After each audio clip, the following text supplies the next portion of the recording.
Hey everybody, and welcome back.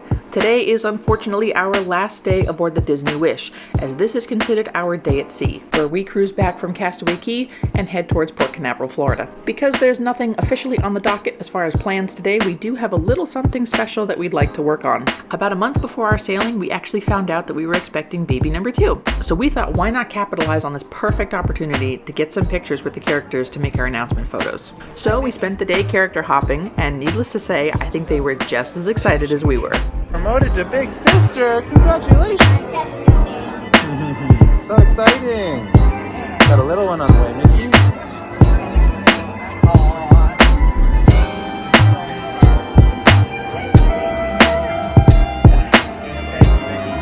And we'll take some here. 1, 2, 3. 1, 2, 3. Got it.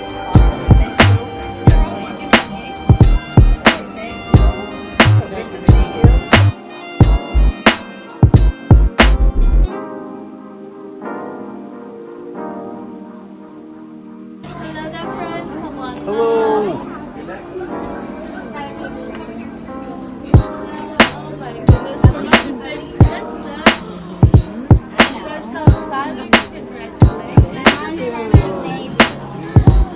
And now big smiles over here for me. 3, 2, 1, and 3, 2, 1. There we go. Thank you.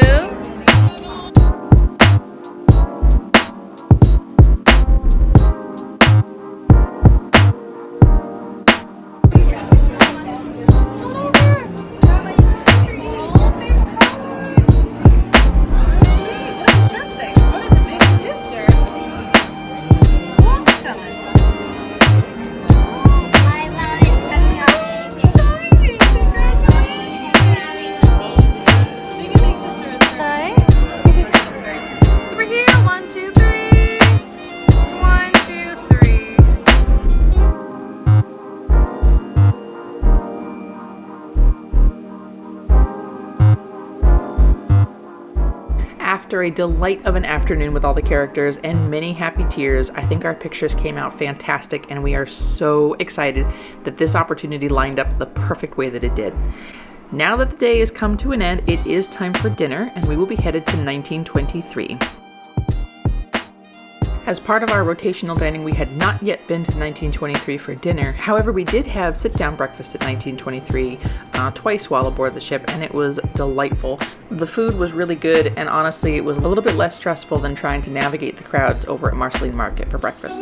So, if you're looking for something a little more calm in the morning for your breakfast, definitely check that out.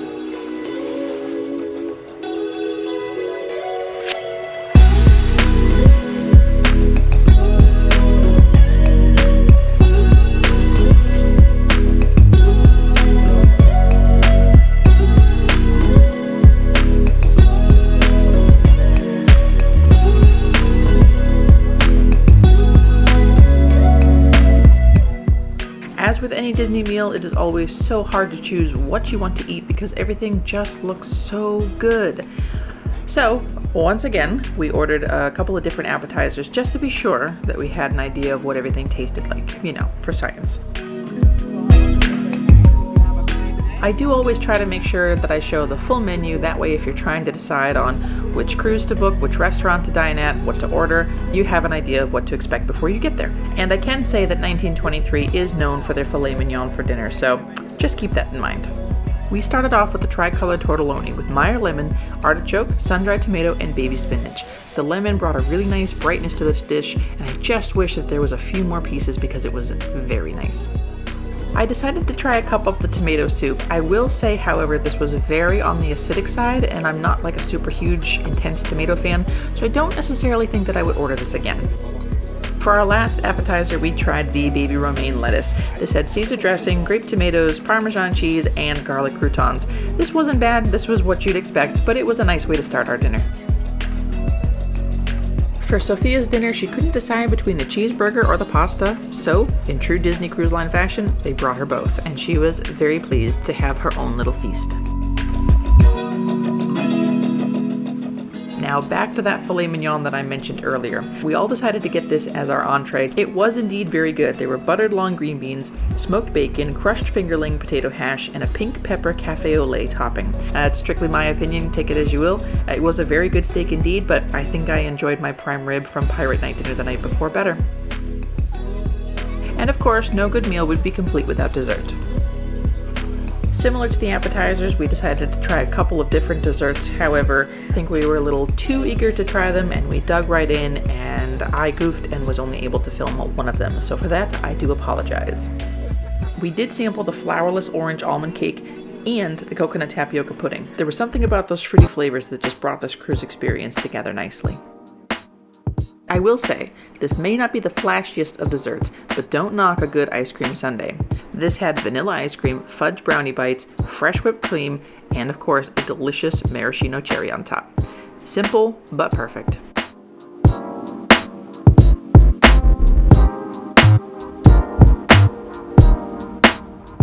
After a lovely final evening aboard the Disney Wish, we did wake up again in Port Canaveral, Florida. Because we didn't quite yet have status, since this was our first cruise ever, we were unfortunately one of the first groups that had to disembark from the ship at a pretty early morning hour. However, I was glad to be able to get just a few more final moments out on that veranda, and it was neat to be able to see all the different ships in port as well. Because we had to depart so early, we were not able to order room service. We could have opted to get breakfast before we left, but the plans for the rest of the afternoon was to drive over to Hollywood Studios and spend the day there before making the trek back home. All in all, this cruise was truly fantastic. We went into this experience with zero expectations. We had never cruised ever. So it's not like we had another cruise line to compare this to. This was a brand new experience for all of us and something that we cannot wait to do again. The level of service that we received during our time here was something that will forever be a very high bar for us on any future vacation or any future experience, that's for sure. There's no question we were absolutely spoiled here. As always, we want to thank you so much for watching. We really hope that you enjoyed this video along with the rest of our cruise videos. Please, if you haven't already, make sure that you hit like and don't forget to subscribe, and we will catch you in the next one.